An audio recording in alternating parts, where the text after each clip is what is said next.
Glad to have you join us now. Let's get started now. The federal government has announced a deduction of over 78 billion naira for allocations made to the state for external debt servicing. According to data from the Federation Account Allocation Committee disbursement report published by the National Bureau of Statistics, according to this report, the most hit state by the deduction was Lagos, with about 28.61 billion naira deducted in 2022 rather, while about 4.27 billion, 2.74 billion, and 2.62 billion and 2.15 billion were deducted from Oyo River, Ogun, and Edo State, respectively. Now, the Federation account is currently being managed under a legal framework that allows funds to be shared under three major components: statutory allocation, value added tax, distribution, and derivation principle. So let's get talking now. Joining us is a senior analyst at Budget Foundation, Vayhala Kwaga. He joins us now virtually. Thank you for your time, and it's good to have you join us again.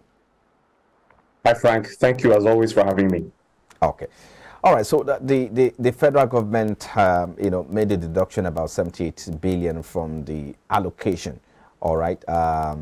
From the allocation made to the state for external debt servicing. So talk to us about this. What's the implication of these? Is it that there's the state is, the government is facing not pressure, will I say? Let me put it that way.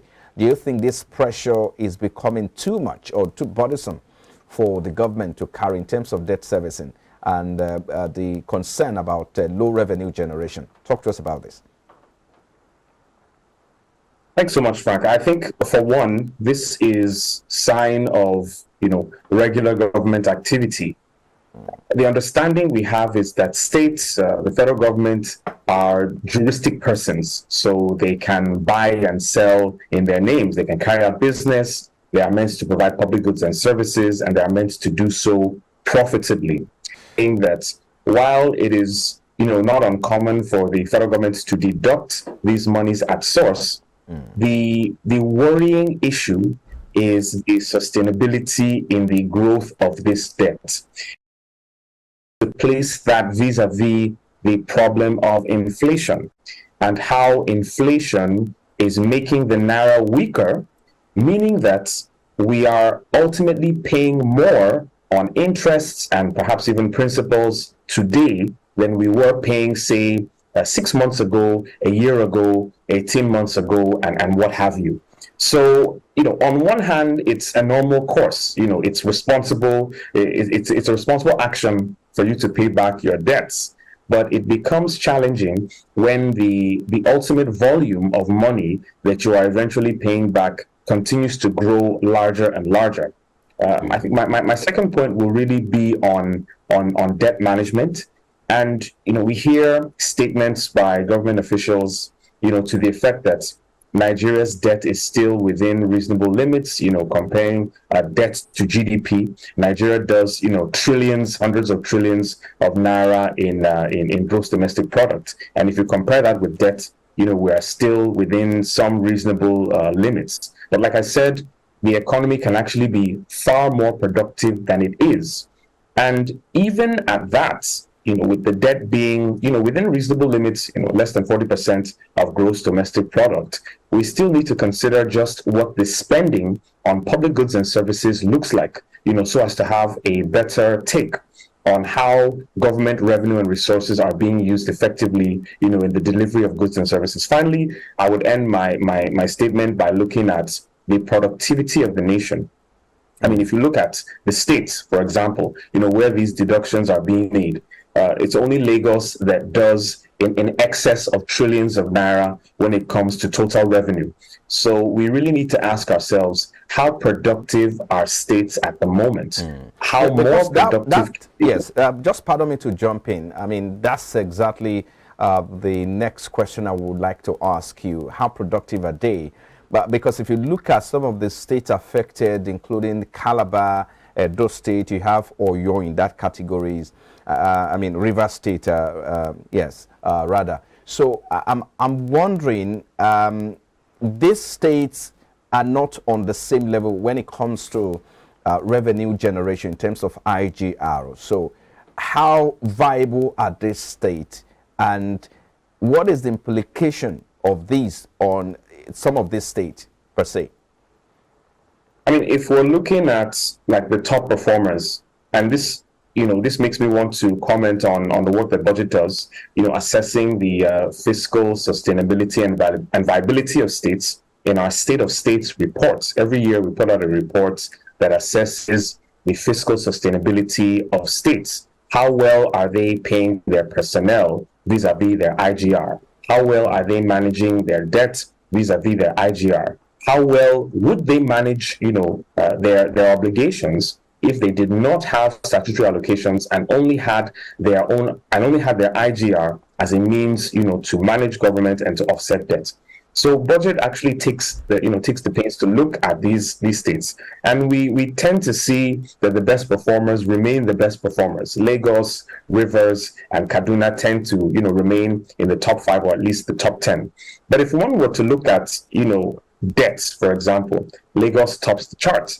The top 5 most indebted states: Lagos, Kaduna, Edo, Cross River, and Bauchi, while the least indebted states, starting from the least to the most, is Borno, Yobe, Jigawa, Zamfara, and Benue. I don't know whether it's coincidental that these states are in the northern parts of the country. But looking at total revenue, for example, and I'm talking about in hundreds, in millions of naira, Lagos, Akwa Ibom, Delta, Rivers, and Bayelsa, in that order. These are 2021 figures. The least or worst performing states, from the worst to the best, or I guess from the top worst to the top worst best. I don't know if that makes sense. We have Gombe, Plateau, Zamfara, Yobe, and Ekiti. So we need to ask ourselves, in terms of planning, in terms of management, in terms of revenue generation, what are those aspects of state public financial management that need to be improved? Where are the loopholes that need to be plugged to ensure that states are able to keep as much money as possible? For instance, maybe we should stay with Lagos a little bit. For instance, the state recorded the highest domestic debt as of the end of fourth quarter 2022 with about 807.2 billion naira in terms of debt. So I needed to react to this. If you compare that to what the state is generating, do you think that we need to worry? Should we be concerned for the state? I'm sorry, Frank. I didn't get. Oh, okay. So I was asking you for that. Let's dwell on Lagos State, for instance. If you look at the domestic debt, the state recorded the highest domestic debt in the fourth quarter of 2022 with 807 billion naira. So I'm asking, if you put that side by side with what the state is generating, do you think that we shouldn't be worried? I mean, looking at Lagos in particular, the commercial nerve center of Nigeria, we have a state that does 41 trillion naira in gross domestic product. I mean, that's a lot of money. That is a huge amount of money. And Lagos basically dwarfs the rest of the Nigerian states, in magnitudes of several trillions. The closest state, to Lagos, in terms of gross domestic product, is Rivers, and it comes in at around 7 trillion naira. So while Lagos, does have a large amount of debt, it also does pretty well in terms of gross domestic product. But whether or not that gross domestic product can be looked at vis-a-vis revenue generation, which I think is very key when we're talking about governance and when we're talking about service delivery, we need to be able to make sure that these problems are fleshed out so as to ensure that solutions are meaningful and can positively impact the lives of Nigerians. But by and large, I think Lagos is still relatively in safe waters as regards, debt to GDP. Okay. Talking about allocation, in a situation where states, depends on the center for their survival, when do you think it's important for us to start talking about where each state can look inward and see how they can begin to maximize some of the resources, good enough that we have the exclusive list being reviewed, where we now have some of those items on the exclusive list now being reviewed to be on the concurrent list. Now the state, for instance, Lagos State can generate power on their own at the moment. So what do you think this state can begin to do going forward to ensure that it becomes sustainable, and by generating, by way of maybe internally generated revenue or what have you? So talk to us about this. I mean, that's a perennial question for Nigerian government and for citizens as well. I always try to emphasize that Nigerians begin to ask these questions because states are meant to deliver certain public goods. As you rightly pointed out, there's a purpose, for the existence of states. And if they are failing to meet these obligations, and we continually have Lagos sticking out like a sore thumb as the best performer, compared to its 35 peers, and we have states requesting the federal government every now and then for bailouts to pay salaries, we really have to critically assess the viability and the purpose of states as fiscal entities. Why do states exist? States are meant to meet some form of citizen or societal or communal aspiration or demand. If states are unable to do that, if states are unable to meet their fiscal obligations, having them come cap in hand, as it were, to Abuja for their FAC allocations, we really need to reconsider, the purpose of states. And I suspect that this may be parts of the drive behind the reconstruction or there's this popular slogan of people going around saying that states need to be, that Nigeria needs to be reconstituted in the form of either devolving more powers to states or collapsing states into regions. And I think there's some merit in that argument. Looking at the recent bills assented to by Buhari, two of them in particular stand out, the one relating to railways and the one relating to power generation. I think these are really watershed bills that have become law. Hello, Mr. Vayhala. I'm not sure if Mr. Vayhala is still there, but if you can hear me, I just quickly like to jump in to see how can we address, the huge debt burden on the country, for instance, and the federal government, moving ahead, because for instance, yesterday the Senate just approved the Ways and Means balances of the central bank.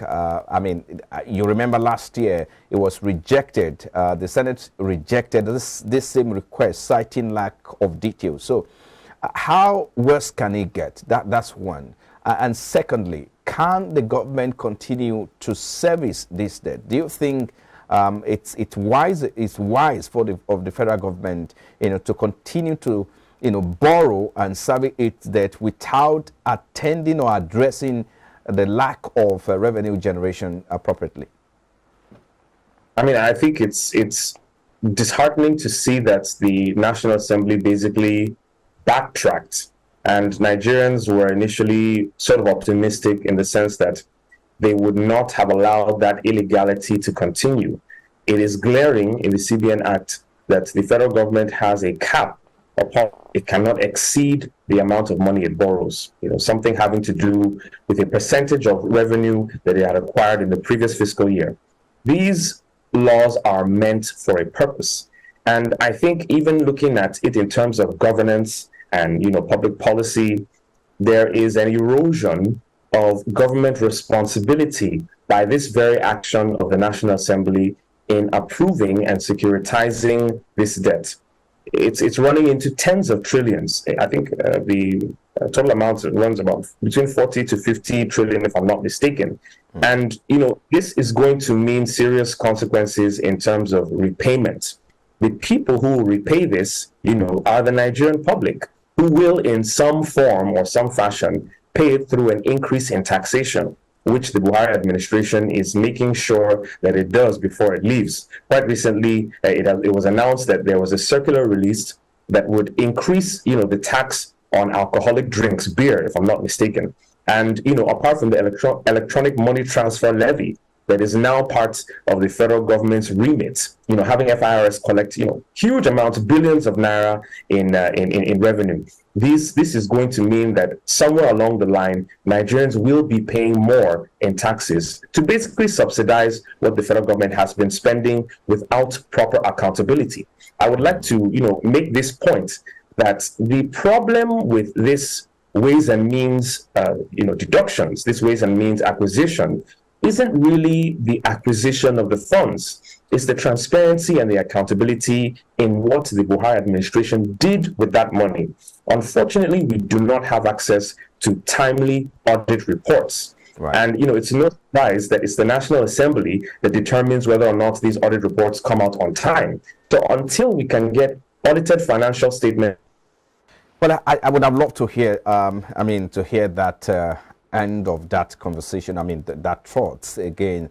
But just to quickly add this so that we can wrap up now. So what's your outlook for economic growth in the coming administration? And of course, your expectation for the incoming administration. Do you think that incoming government, has the capacity to address Nigeria's debt burden, which has skyrocketed at alarming rate since 2015? So talk to us before we wrap up. Yeah, I'm very optimistic. Whether you love Bola Ahmed Tinubu or you hate him, one thing you can expect is a repeat of his Lagos model. I think the Lagos model was relatively successful in terms of him pushing Lagos, into Nigeria's foremost economy and perhaps the largest, even in the West African region.